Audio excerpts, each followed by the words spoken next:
Hi everyone, my name is Fabricia and I will be giving the Phase B lectures of this self-knowledge course.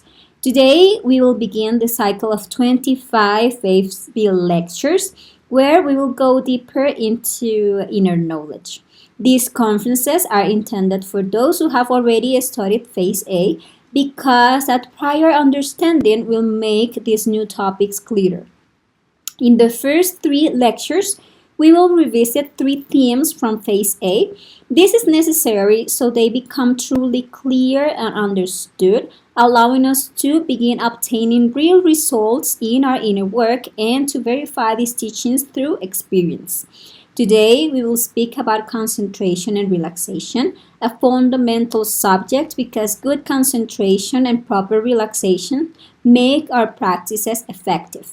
In the next conference, we will study meditation and we will do a guided practice. In the following one, we will study astral projection and we will also carry out a guided practice. After this, the remaining topics of this cycle will introduce new aspects of the initiating path that lead us to self-realization. We will address important elements that help us enter the inner path toward esoteric knowledge, and we will also clarify symbolisms that have been hidden or distorted over time due to the evolutionary state of humanity. So do not miss this cycle that we will share each week. Remember that if you have any question, you can leave your questions in the comment box and we'll be gladly solving all the concerns you have. And if you have not yet watched the Phase 8 lectures, you can find them recorded here in the video section. Let us begin by understanding what concentration is. The word itself tells us consciousness becomes centered, that is focused on an action, right? We are concentrated when our conscious part is present and directing whatever we are doing. Concentration is a powerful faculty that allows us success in everything we undertake. Concentration appears when we learn to live in the present moment, in the eternal now, because consciousness can only manifest here and now. When we are distracted, our mind and emotions are somewhere else, in the past or the future, within our psychological world. We become concentrated when we are fully present in a self-aware state and when our mental, emotional, instinctive, motor, and sexual functions work all together toward the same objective. We are concentrated when all our functions act together with the heart as their center. We are concentrated when only one thought is sustained and we keep the right spirit in what we are doing. You will notice that the key to success in any practice is concentration. That is why we must train and persist until we truly acquire it. Concentration is developed throughout the entire day. We cannot spend the day dispersed in countless impressions and thoughts and then at night expect to suddenly become concentrated during a practice. The state we cultivate during the day continues during the night.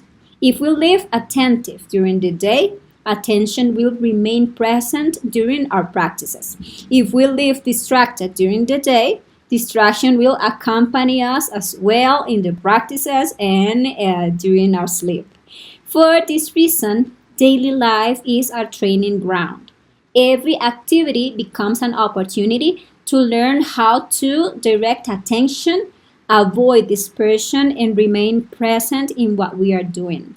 Little by little, we discover that concentration is not something we just turn on only for a practice, but a way of living, a continuity of attention that we build moment by moment. And to achieve this continuity, we must understand what pulls our attention away from the present moment. There are two forms of concentration: inner concentration and outer concentration, and both are very essential. To achieve them, we must learn to work on two kinds of distractions, external and internal.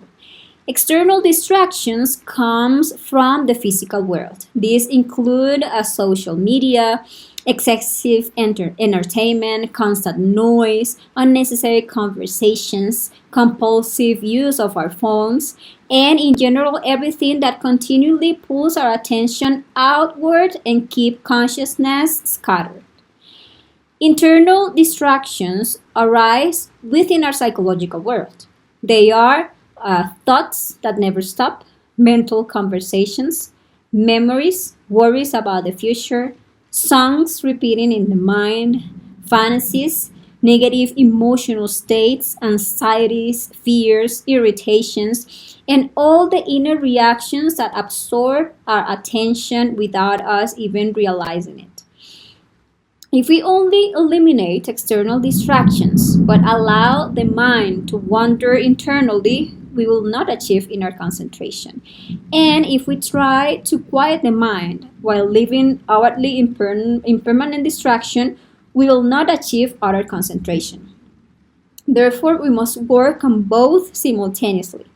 We must remain inwardly attentive, in constant self remembering, observing and eliminating internal distractions, and from that inner attention, we must also learn to act in the external world without losing presence, avoiding everything that unnecessarily disperses our energy.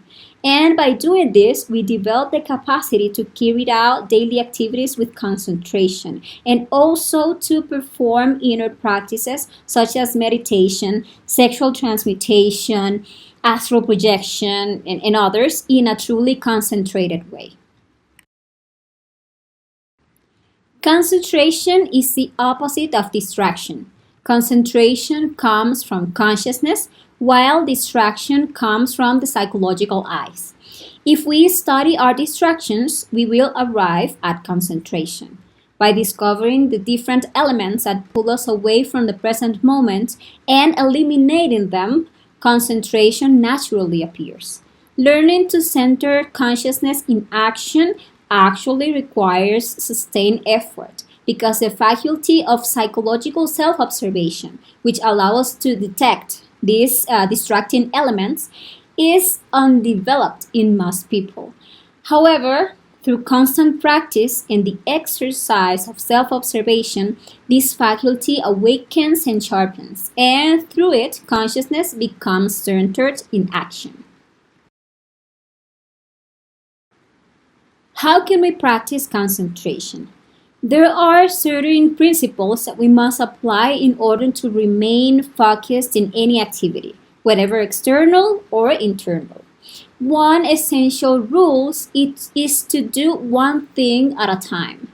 When we try to perform many actions simultaneously, attention becomes divided and none of them is carried out with full awareness. This produces mistakes and constant distraction.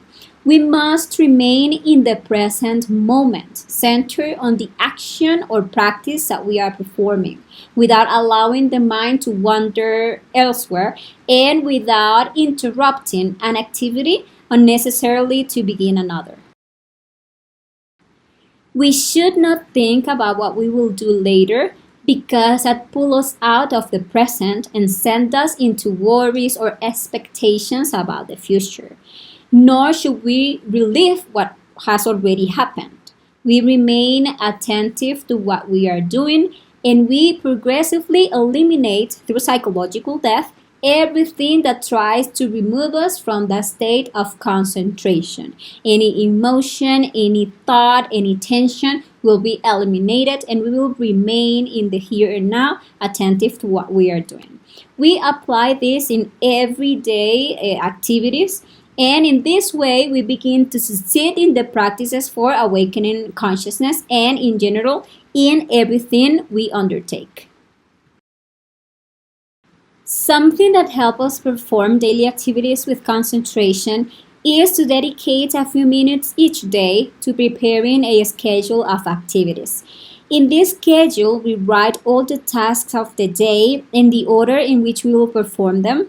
And this prevents us from constantly planning or thinking about what comes next, allowing us to focus fully on each action at its proper moment. It is important to prioritize the practices for awakening consciousness so that the personality concerns do not consume all our time. By organizing the day, we become more productive, make fewer mistakes because we act with attention. We gain more time to fulfill our duties, and more importantly, we advance more in psychological depth and in the liberation of consciousness. Through continuous self observation, concentration allows us to discover the defects that appear moment by moment in us. If we carefully observe our daily life, we will see that most activities are performed mechanically because while doing them, we are thinking about something else. That prevents us from being centered and from perceiving the psychological defects that are manifesting at every instant. We wake up, we stand up, we walk to the bathroom, we undress, shower, we dry ourselves, we dress, we put on our shoes, we make the bed, even eat breakfast, brush our teeth, say goodbye, go out, and yet we do not observe ourselves. Thus, consciousness remains asleep from lack of use. We act while asleep, and therefore there is no self discovery. When we begin self observation, we detect the different eyes participating in each action, acting mechanically, producing mistakes, tensions, worries, distractions, and loss of concentration. By observing this directly, we realize the inner chaos, the disorder in which we live, and that it can only be brought into order through continuous relaxation. And what is relaxation? Relaxation is a state without tension, and that is the natural condition of consciousness. Tension, on the other hand, belongs to the ego. We become tense when a psychological defect, whatever it may be, takes control of the human machine. If we observe carefully, we will discover that we spend most of the day in different forms of tension: psychological tensions, physical tensions in the body, mental tensions, emotional tensions, and even sexual tension. And in that state, the defects constantly drain our energy, leaving us exhausted by the end of the day. And what produces tension? Tension is generated by our continuous desires. Each desire is a psychological I seeking expression through our body. It is also produced, tension, by negative emotions such as worry, anxiety, fear, and so on. We tense up when we carry inner melodies, persistent psychological states, or repetitive moods. All thoughts generate tension, concerns, internal chatter, and the struggle between the different I's during doubts, indecision, and inner debates. Whenever we become aware that a defect is producing tension in some part of our machine, we must relax immediately so our energy is not wasted. And how do we relax?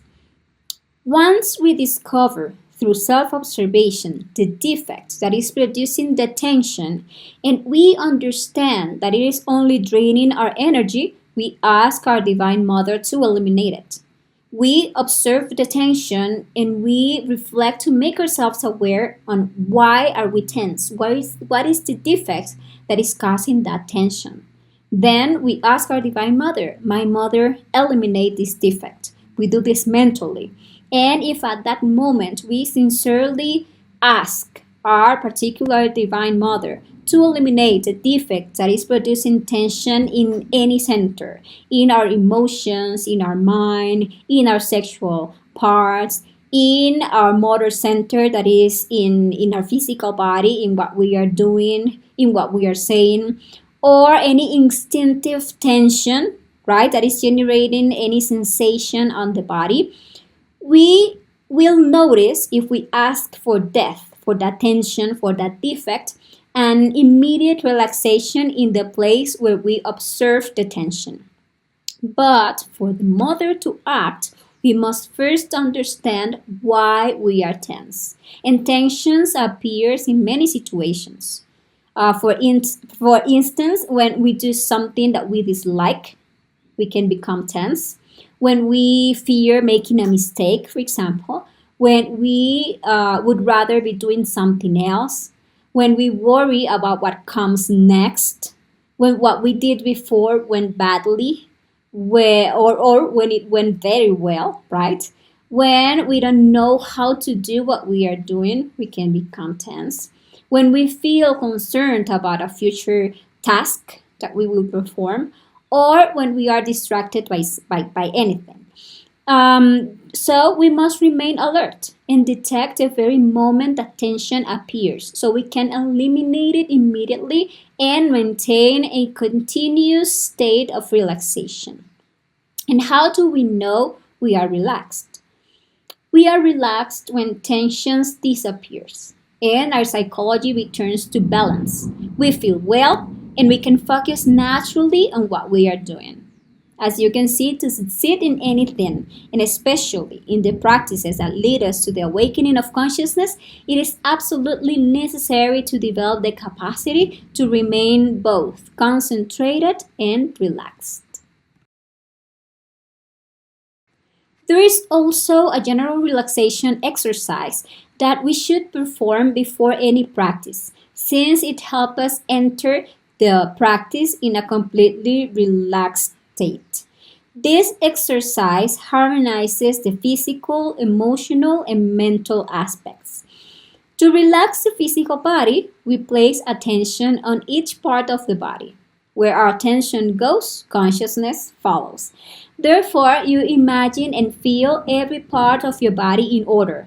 And you may visualize, for instance, a warm, luminous light relaxing each part of your body. We begin with the right leg.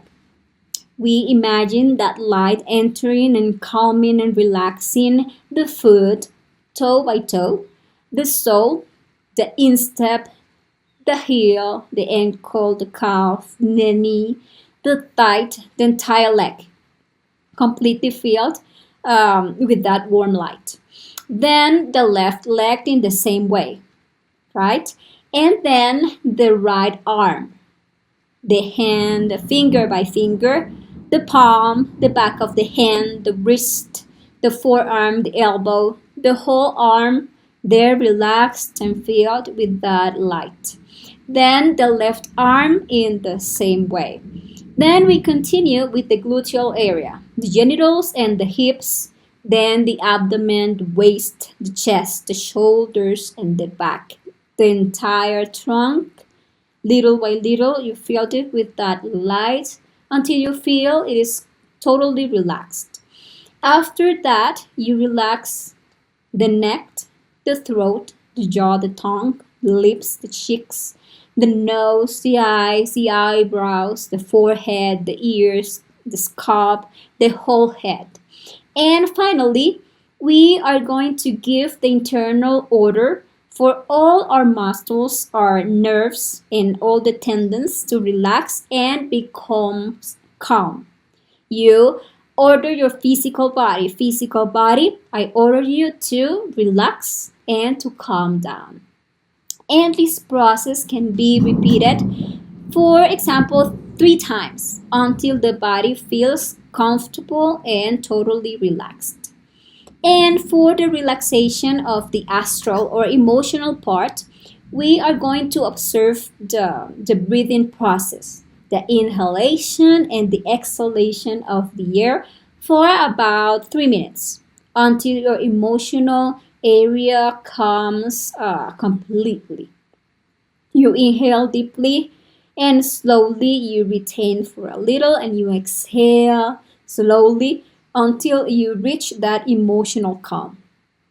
We can also relax our mental or intellectual part, and for this we concentrate on the heart, and we are going to concentrate on listening to all the external sounds for about 2-3 minutes, but without identifying with any of the sounds. We simply hear a sound and we let it pass.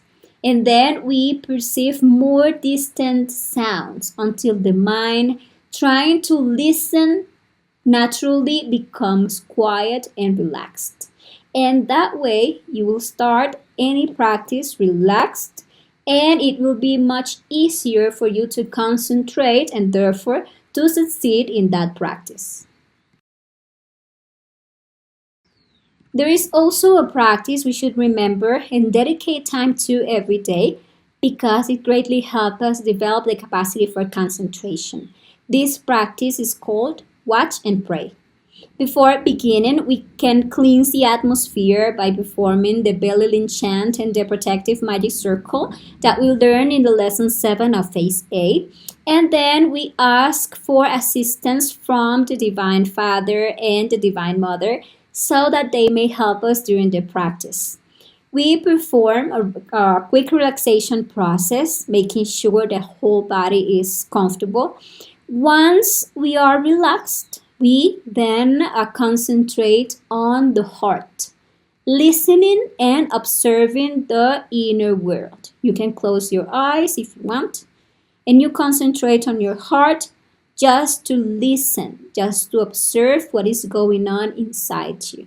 And you are going to ask your Divine Mother to disintegrate every small element that appears and that tries to distract you or to remove you from that self-awareness state. You eliminate that defect, you eliminate that tension, and immediately you return your attention to your heart. These distractions may be thoughts, emotions, sensations, worries, anxieties, or anything that removes you or tries to remove you from vigilance and from the present moment.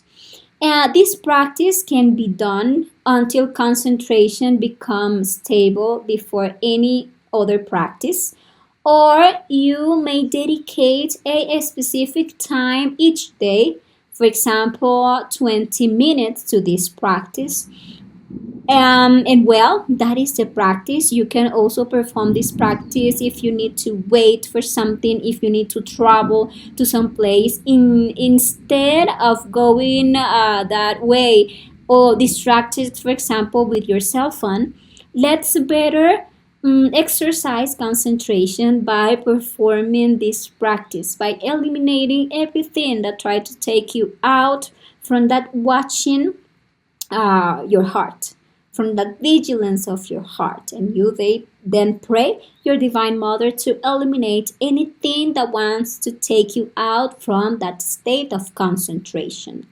That way, you're going to be developing the capacity of focusing on only one thing and on eliminating the distracting elements. And well, this has been today's topic. I hope it will be very useful to you. I invite you to the second topic of Phase B, where we will carry out a guided reflective meditation practice so that we can follow a clear step-by-step approach to this important exercise of self-knowledge. Thank you very much to everyone who watches this video. If you have any questions, please leave them in the comment box and we will gladly respond. And well, see you next time. Bye bye.